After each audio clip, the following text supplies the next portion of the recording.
And we're back. For part 2. Yep. More jetpack action! Where it forces you to use it. Where's the elevator? Like, is it broken? Is everyone expected to have a jetpack? These guys don't have jetpacks. How did they get up here? Grappling hooks, maybe? That would be kind of badass, though.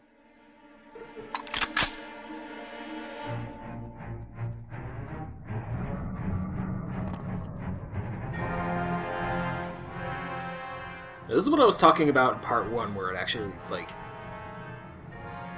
tells you, hey, you're free to explore this place.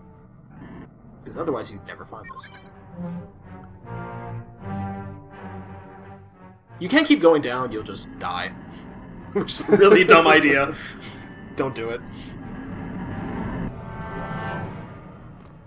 Really wish more games did encourage that kind of exploration, though. You don't see this as often in at least third-person games these days. Yeah. Well, because they keep trying to push a narrative. Right. Versus breaking their maps trying to get to interesting locations. Or maybe they're just way better at bug and playtesting nowadays, to where you don't see weird shit like you used to. I love the old-style games where you had to basically bunny hop to climb up the textures to get to strange areas. Well, that was evident even as far back as, like, Halo 1, I think, in some of the maps. But, no, you don't hear about it nearly as much anymore. It makes me a little sad. And now we're actually completing this part the way it's meant to be completed, which is calling your shuttle bus. It's more like a shovel. And it goes way fast.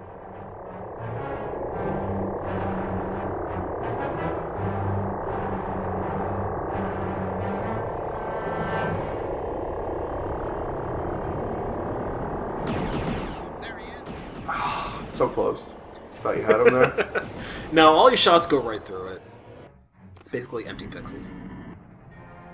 This part still entertains me, that they give you a shuttle over here, but then still expect you to have the jetpack in order to get out of it.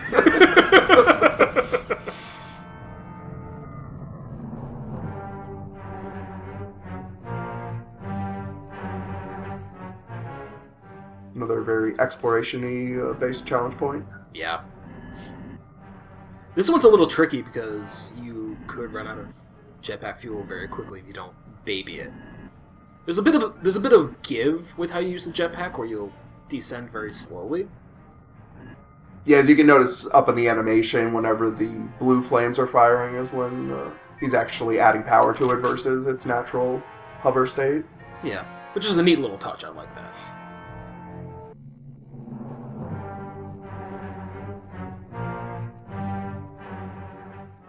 It does help to jump first, too. Gives you just that little bit of extra distance.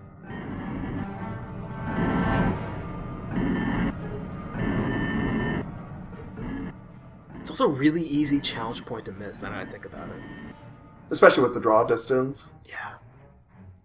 We're not going through the front doors. We're going through the back door. For a very good reason.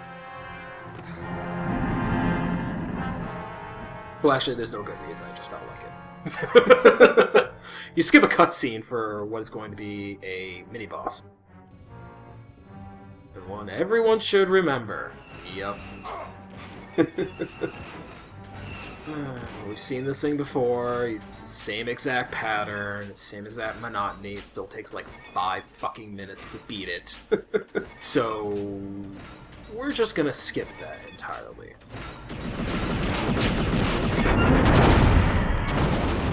That's a terrible place to dock. Whatever, dash run does mean no explosions. In cutscenes, anyway. Oh, that was one of those load-bearing bosses.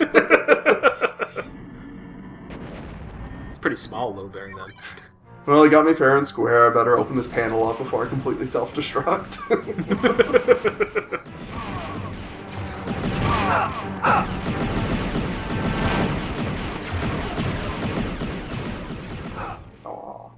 Yeah, the auto-aiming in this game can suck ass. But you respawn right behind them, so whatever. Fuck them.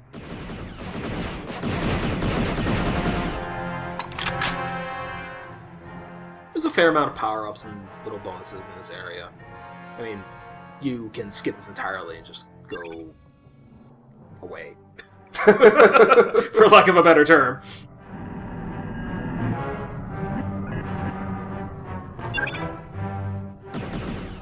And there's more of those evil vacuum cleaners.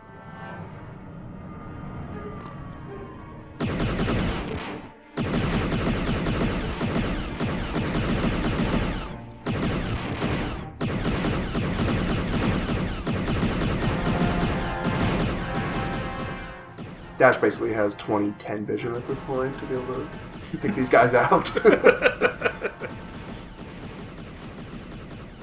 Maybe he's actually using the scope on top of his blaster. It's possible. We're playing this on a 40-inch TV, and I can barely see what he's shooting at most of the time. It's pure rote memorization for me. I think that's really the only way you can get through this game is just to memorize all of it. Yeah, at least on hard mode and above. Especially on hard mode. God.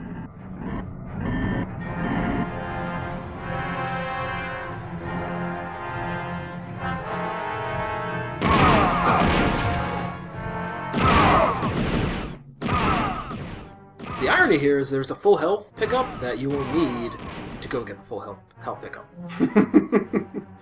Because there's 3 of those goddamn soldiers.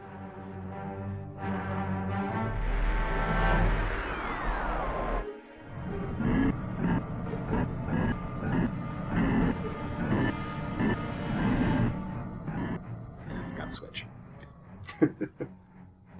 Boop.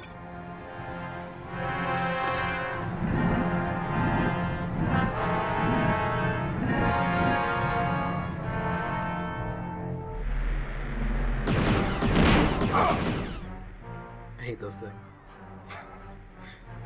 Where even the standard appliances are weaponized. That's when you know the Empire really hates you. Yeah.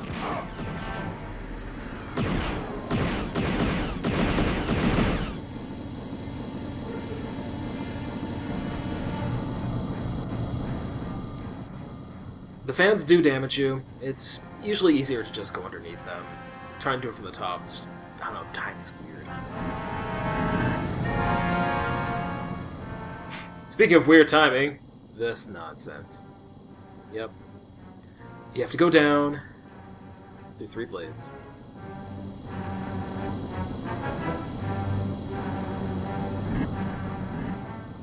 With a challenge point there. Because the game doesn't hate you enough. They don't really take that much damage off of you, really. But it's still obnoxious. There's not a lot of damage relative to what you're getting hit by. True, lasers do more damage than giant fans, which is... I don't know, it's a little weird. I guess they are slow-moving enough that it's more nudging you out of the way than anything else. Yeah, I guess.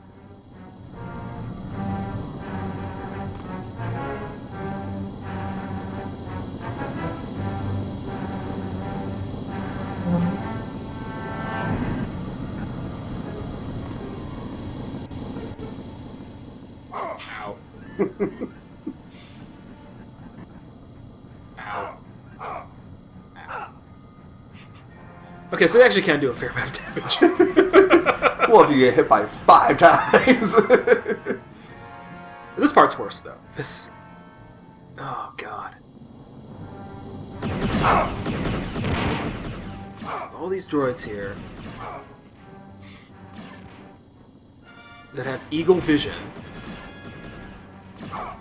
Not the little droids, you know, not the big ones. Yeah. Wait, and there's guys up top, too. Because, you know, that's fair. I do find it interesting, though, that this game made in the 90s is better with spawn points than some recent games I've played. Oh, God.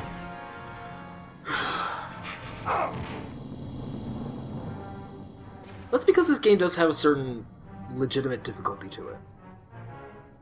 Oh, yeah, and I mean, it's, yeah, they put a lot of effort into these games in their time. Yeah. Well, because they weren't really, like, churning it out. Yeah. I mean, sure, the development time probably wasn't that long, given the technology at the time, but still, there's some craft to it.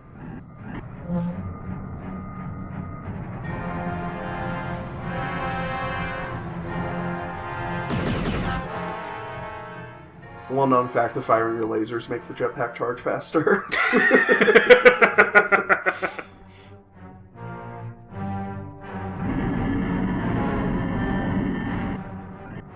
You do fly kind of drunkenly.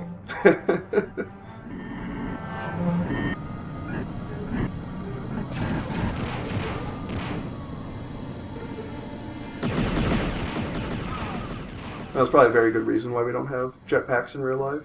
At least not consumer level ones. Yeah. Because there'd just be some drunken idiot that would ruin it for everybody. I mean, come on, we can't even get drunk people to not drive cars. It's true.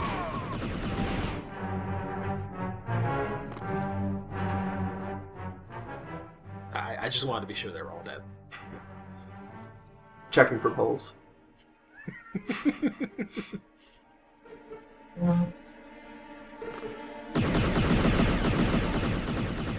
See what I mean by being droid happy? They're just fucking everywhere.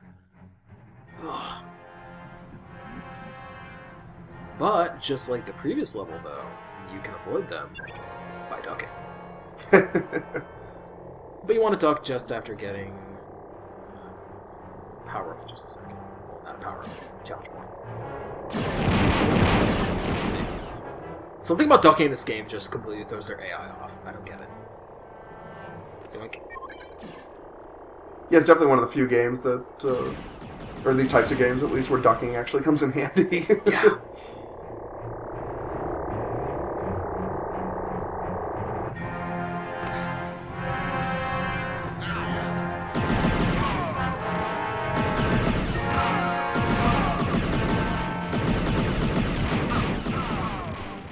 Ten years later.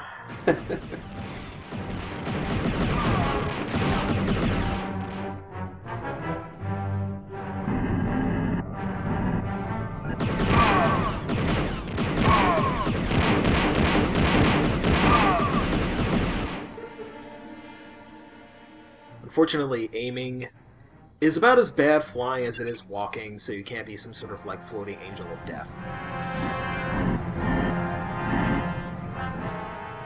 Plus, you can't even strafe while you're flying, so... Yeah, this game definitely doesn't seem to rely on precision.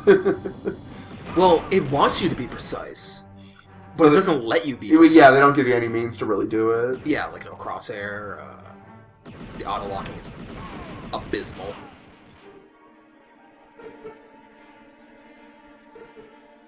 Platforming can be really, really hairy, depending.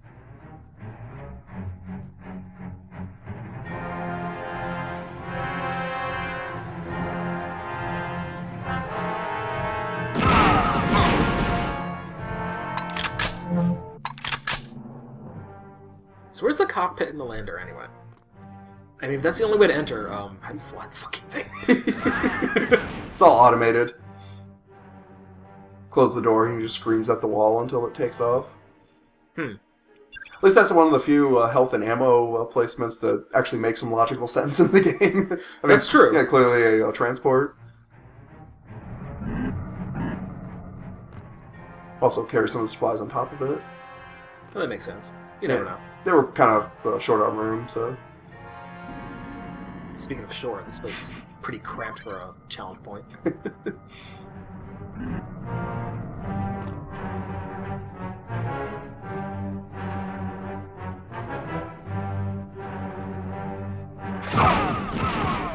Every time! Every time! Turn the corner and there he is! Just fucking melt my face off. Like he's been camped down in that position for half an hour, just waiting for someone to come around that corner.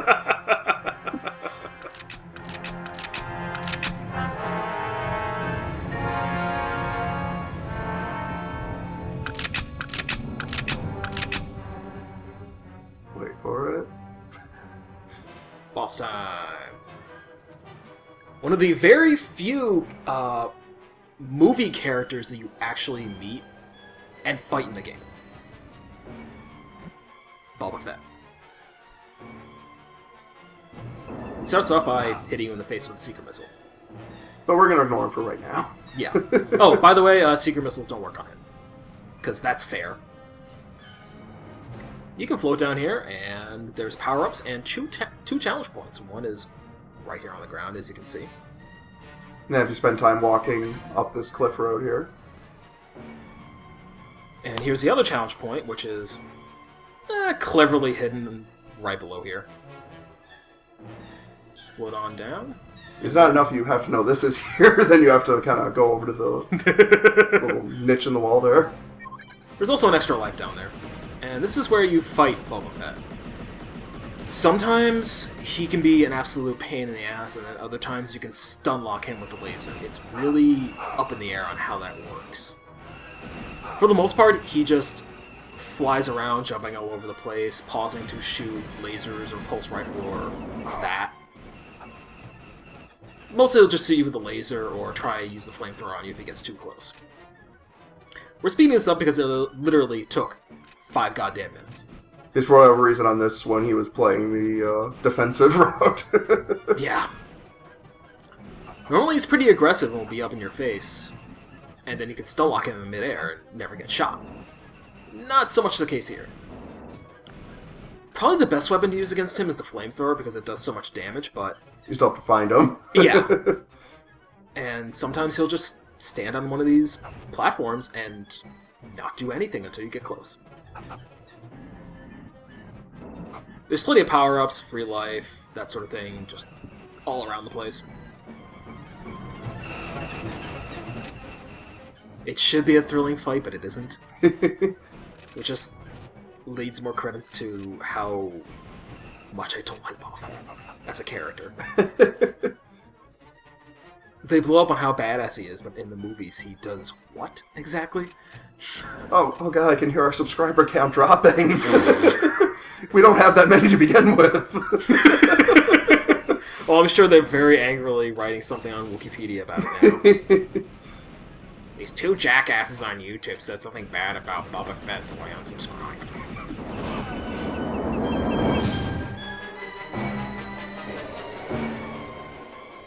Like, come on, if he's that badass, how come he can't take out Dash Rendar? Yeah. He needs to use his ship? Pussy.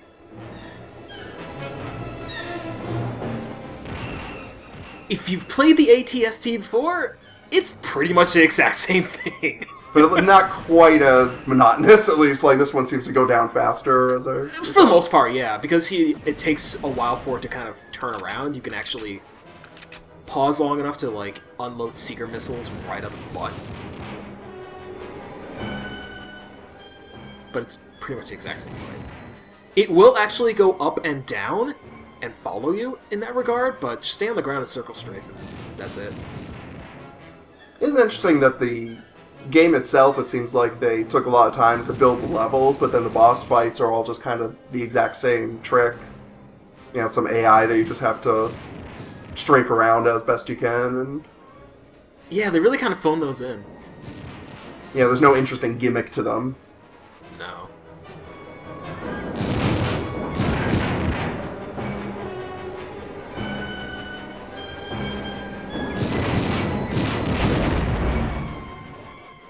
And it goes down into its garage in flames, and Boba Fett died. Wait, no, he didn't. Off screen. And that's the end of Stage 5. Stay tuned for Stage 6, or 7, I forget what number we're on. 6. Do you not know your numbers? Oh.